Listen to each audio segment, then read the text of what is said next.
অমৃতস্য পুত্রা আজাথামানি দিব্যানি তুস্তু। রবীন্দ্রনাথ মানে করলেন, ঘোষণা করিতে হবে অসংশয় মনে, ওগো দিব্য ধামবাসী দেবগণ যত, মোরা অমৃতের পুত্র তোমাদের মতো। অমৃত ধামবাসী অরুণ চক্রবর্তীকে আমার প্রণাম। এবং আপনারা যারা সৃজনশীল মানুষ আছেন উপনিষদের ভাষায় এবং রবীন্দ্রনাথের বাণীতে, আপনারাও অমৃত পুত্র, আপনাদেরকে আমার শ্রদ্ধার শুভেচ্ছা ও সালাম। শিল্পমনের কর্ণধার যেহেতু কি বলেছেন, আমার কয়েকটা অনুষ্ঠান ছিল, আমার যেখানে অনুষ্ঠান থাক, আমার শিল্পী মনে অনুষ্ঠান থাকলে আমি মনে মনে গাই, ভুবন ভূমিয়া শেষে এসেছি আপন দেশে। শিল্পী মন আমার কাছে খুবই আপন।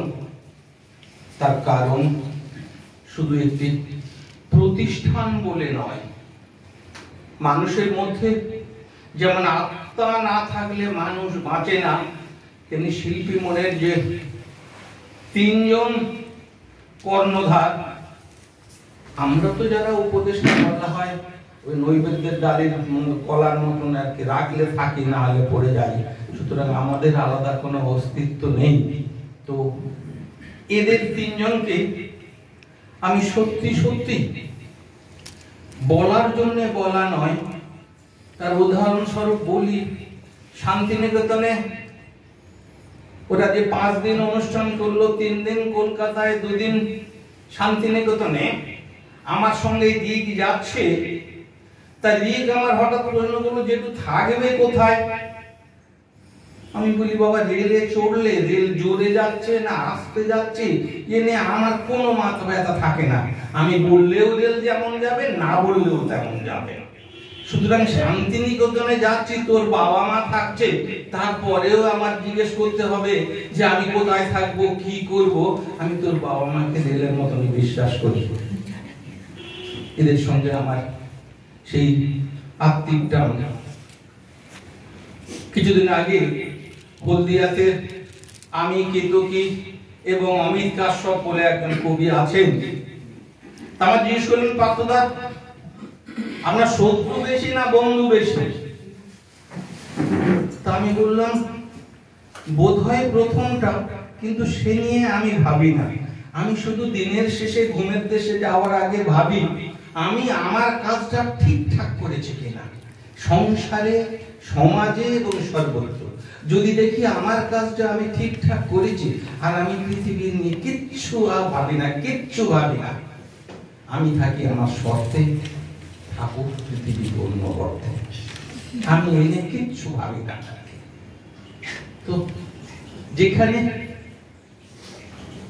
এই যে স্মরণ সভা হচ্ছে, আমি যতদূর জানি, আমার জ্ঞান বিশ্বাস মতে কেতকীর সঙ্গে অরুণ চক্রবর্তীর তেমন খুব মাখো মাখো সম্পর্ক ছিল না, কিন্তু তবুও আমি যদি ভুল বলে থাকি, তো কেতকী এবং কেতকী স্ত্রী হাহা করুক, আমার আপত্তি নেই, কারণ আমি যা জানি আমার মতন করি তো জানি, আমি তো তাদের মতন করে জানি না। সুতরাং আমার যেটা মনে হয়েছে, তো তবুও কেতকীদের মতন কিছু মানুষ আছে বলে এখনো মানুষের উপর বিশ্বাস রাখা যায়। সুনীল গাঙ্গুলির মতন। অরুণ চক্রবর্তী বড় কবি, বড় মাপের মানুষ, ঠিক আছে, অরুণ চক্রবর্তী সুনীল গাঙ্গুলি নয়।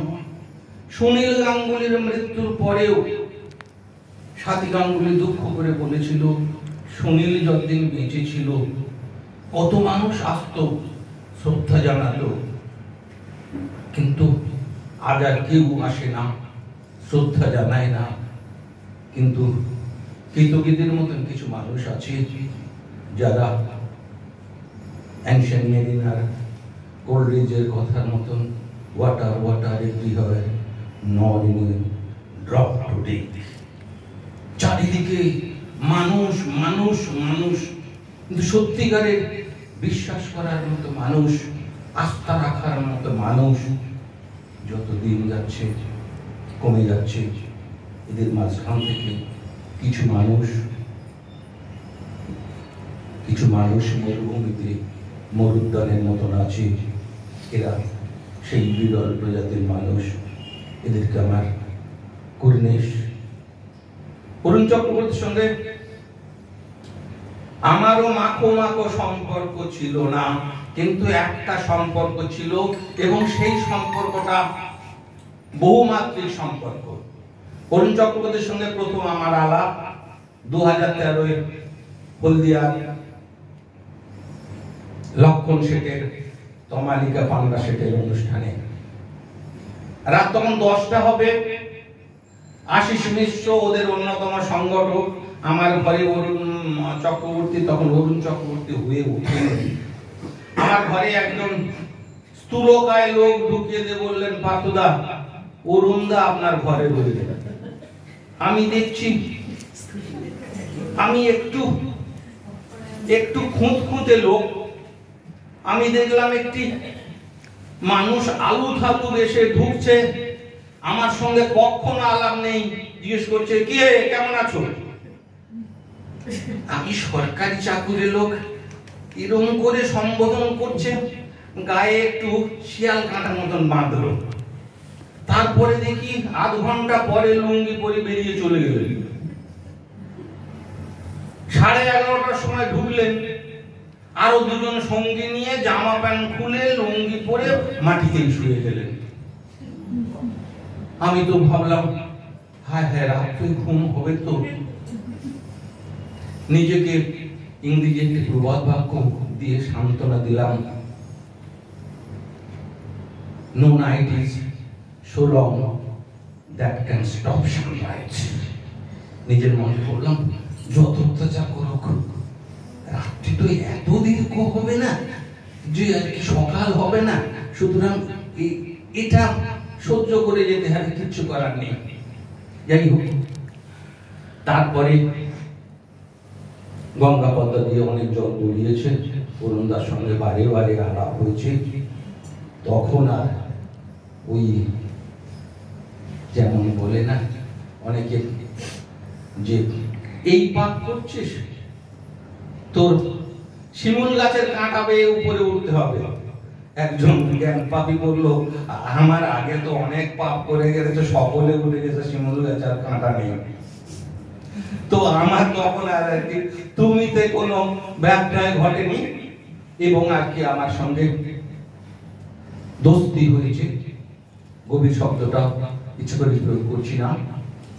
শেষ দেখা 2024 হলদিয়া অনুষ্ঠানে।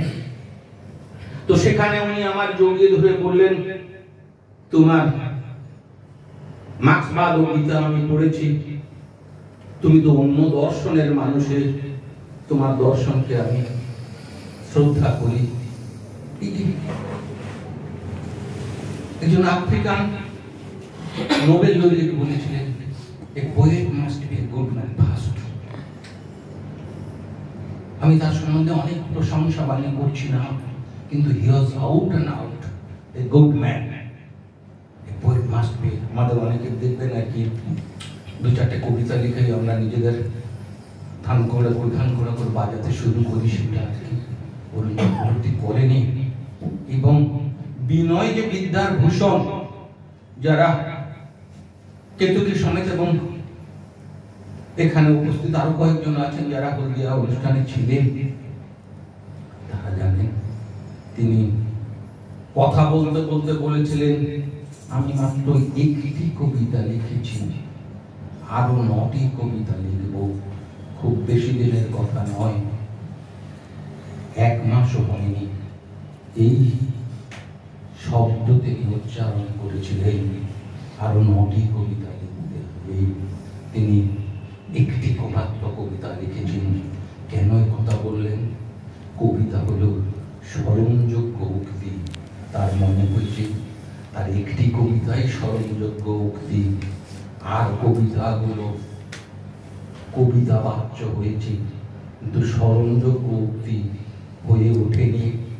তার যে আশাবাদ, আরো 9টি কবিতা লিখে যাবেন, তিনি যেতে পারেননি, কিন্তু তিনি সেই আশাবাদ সঞ্চার করেছেন। সেই আশাবাদ সঞ্চার করে তিনি এ কথা প্রমাণ করে গেছেন, এ কথা বলে গেছেন। ইংরেজিতে একটি প্রভাব আছে, যে প্রভাব বলছে what is the aim of my life. প্রভাব বলছে life, what is the meaning of human life. বলছে life has no meaning, it is an opportunity to create a meaning. এই অপরচুনিটি ক্রিয়েট করতে হবে। তিনি এই আশাবাদ আমাদের মধ্যে জাগিয়ে রেখেছেন এবং তিনি বলে গেলেন রবার্ট ফ্রস্টের সেই আশাবাদকে তিনি ধরিয়ে দিয়ে গেলেন। And miles to go, stopping by a woodside, তিনি বললেন, and miles to go before I sleep, and miles to go before I sleep. আমরা যারা জেগে আছি, সৃষ্টিতে আছি, তাদের মধ্যে এই বাণী ছড়িয়ে দিয়ে গেলেন, and miles to go before I sleep. আমরা গান করি, কবি, শিল্পী, আবৃত্তি যে যাই করি, আমাদের মনে এই আশাবাদ জাগিয়ে তুলে গেলেন, and miles to go before I sleep.